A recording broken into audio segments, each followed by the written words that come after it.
Hey, thank you for popping by. I'm Brandon with Fold Up Games. You're watching the ADHD Game Dev channel. This video was written and recorded entirely by AI in front of an AI audience. I'm kidding, I'm joking. Hey, I have created a bunch of video games that are out there in the wild for people to enjoy. I have not made a living at it. I'm not trying to make a living at it. I am a hobbyist, but you could take my advice as somebody who has created and completed and released a bunch of projects. Here's the stuff that I've been learning so far and that I've been sharing on my channel, and kind of a handy summary of life thus far, ... to be continued. So, 1.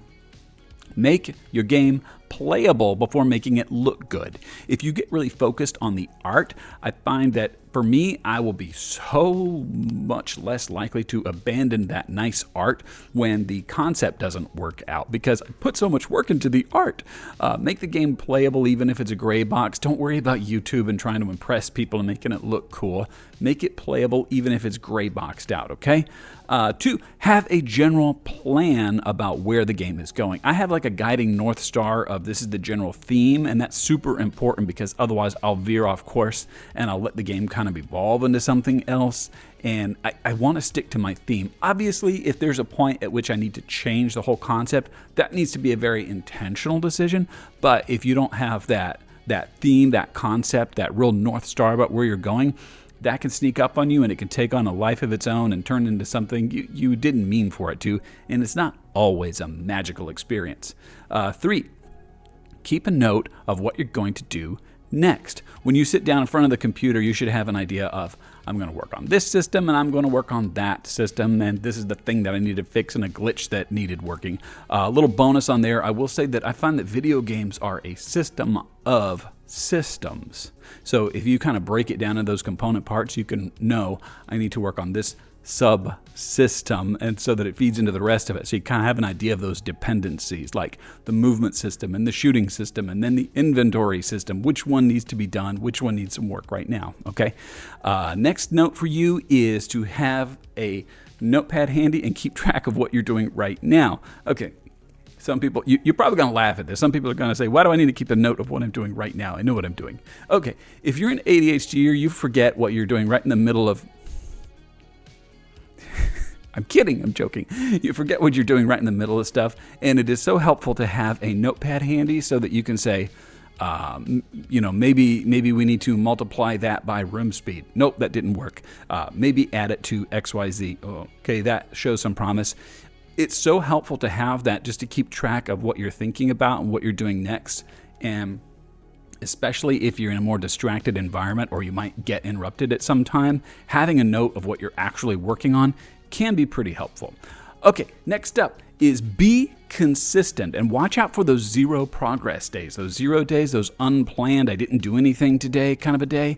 If you just let yourself slack off and it was not a planned break or a planned day off, those days tend to multiply, and then one gets into another and you realize that you've really lost enthusiasm for your game and you're just not working on it.